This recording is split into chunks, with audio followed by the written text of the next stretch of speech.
요셉 가문도 베델을 치러 올라가니 야훼께서 그와 함께 하시니라. 요셉 가문이 베델을 정탐하게 하였는데 그 성읍의 본 이름은 루스라. 정탐꾼들이 그 성읍에서 한 사람이 나오는 것을 보고 그에게 이르되 청하노니 이 성읍의 입구를 우리에게 보이라. 그리하면 우리가 내게 선대하리라 하매 그 사람이 성읍의 입구를 가리킨지라.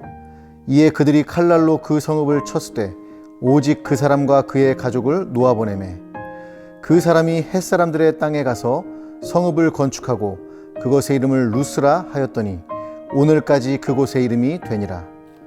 므낫세가 베스안과 그에 딸린 마을들의 주민과 다아낙과 그에 딸린 마을들의 주민과 돌과 그에 딸린 마을들의 주민과 이블르함과 그에 딸린 마을들의 주민과 무깃도와 그에 딸린 마을들의 주민들을 쫓아내지 못하매 가나안 족속이 결심하고 그 땅에 거주하였더니 이스라엘이 강성한 후에야 가나안 족속에게 노역을 시켰고 다 쫓아내지 아니하였더라. 에브라임이 게셀에 거주하는 가나안 족속을 쫓아내지 못하매 가나안 족속이 게셀에서 그들 중에 거하였더라. 스불론은 기드론 주민과 나할롤 주민을 쫓아내지 못하였으므로 가나안 족속이 그들 중에 거주하면서 노역을 하였더라. 아셀이 악고 주민과 시돈 주민과 알랍과 악식과 헬바와 아빅과 르옵 주민을 쫓아내지 못하고 아셀 족속이 그 땅의 주민 가나안 족속 가운데 거주하였으니 이는 그들을 쫓아내지 못함이었더라. 납달리는 베세메스 주민과 벳 아낫 주민을 쫓아내지 못하고 그 땅의 주민 가나안 족속 가운데 거주하였으나 베세메스와 벳 아낫 주민들이 그들에게 노역을 하였더라. 아모리 족속이 단 자손을 산지로 몰아놓고 골짜기에 내려오기를 용납하지 아니하였으며 결심하고 헤레스 산과 아얄론과 사알빔에 거주하였더니 요셉의 가문의 힘이 강성함에 아모리 족속이 마침내는 노역을 하였으며 아모리 족속의 경계는 아그라빔 비탈의 바위부터 위쪽이었더라. 아멘. 깨진 유리창의 법칙이라는 것이 있습니다.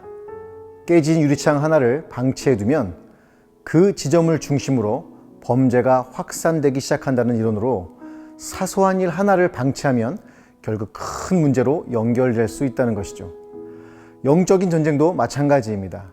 오늘 본문에서는 요셉 가문을 필두로 여러 지파들이 정복 전쟁을 하던 중에 가나안 사람들을 쫓아내지 못해서 결국 하나님이 원하시는 정복 전쟁의 결말을 얻지 못했다는 것을 보여주고 있습니다.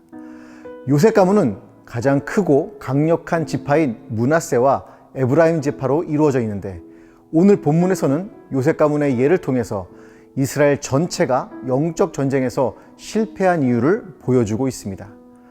요셉 가문이 베델이라는 지역을 공격하기 위해 진군을 하고 있었습니다. 베델은 아시다시피 야곱이 돌베개를 베고 자다가 하늘의 문을 발견한 곳이며 그 이름의 뜻은 하나님의 집이라는 의미를 가지고 있습니다. 베델의 본래 이름은 루스였다고 성경은 기록하고 있습니다. 분명히 전쟁 가운데도 하나님은 함께 하셨음을 22절에 기록을 하고 있습니다.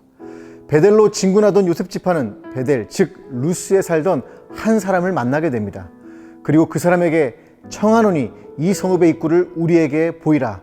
그리하면 우리가 내게 선대하리라고 말합니다. 선대하다는 표현은 언약적 관계를 표현할 때 사용하는 말입니다. 덕분에 요셉 가문은 이 전쟁을 승리로 이끌 수 있었죠. 루스가 망한 것입니다. 마치 이 장면은 여리고 전쟁에서 보았던 라합의 이야기를 떠올리게 만듭니다. 그런데 말입니다. 그것은 착각입니다. 요셉 지파에게 정보를 준 사람이 루스가 망하자 다른 곳으로 이주를 하여서 도시를 세우는데 그 도시의 이름을 루스라고 지었습니다. 여리고성은 완전히 진멸되어 하나님께 바쳐진 완전한 진멸 전쟁이었지만 루스에서의 전쟁은 또 다른 루스를 만들게 되는 결과를 낳고 말았습니다. 왜 이런 일이 벌어진 것일까요? 바로 미묘한 타협 때문입니다. 요셉 가문은 하나님의 은혜로 가장 강하고 큰 지파가 되었습니다. 하나님이 함께 하셨다고 하는 표현은 굳이 사람의 도움이 필요 없는 그런 전쟁이었다는 의미입니다. 아마도 요셉 가문 사람들은 저희는 라합과 같은 예를 따른 거예요 라고 말하고 싶었을 겁니다. 이 사람은 하나님이 보내신 사람이에요 라고 강변할 수도 있습니다. 그러나 라합은 하나님에 대해 야훼는 위로는 하늘에서도 아래로는 땅에서도 하나님이시라는 신앙 고백을 하였음을 간과해서는 안 됩니다. 요셉 가문의 미묘한 타협으로 인해서 하나님이 함께 하신 전쟁임에도 불구하고 패배한 것과 다름없는 그런 전쟁이 되어버리고 말았습니다. 오늘을 살아가는 우리도 미묘한 타협 앞에 노출되어 있습니다. 성경은 크리스천들이 미묘한 타협을 이기는 방법에 대해서 로마서 12장 2절을 통해 이렇게 이야기하고 있습니다. 너희는 이 세대를 본받지 말고 오직 마음을 새롭게 함으로 변화를 받아 하나님의 선하시고 기뻐하시고 온전하신 뜻이 무엇인지 분별하도록 하라.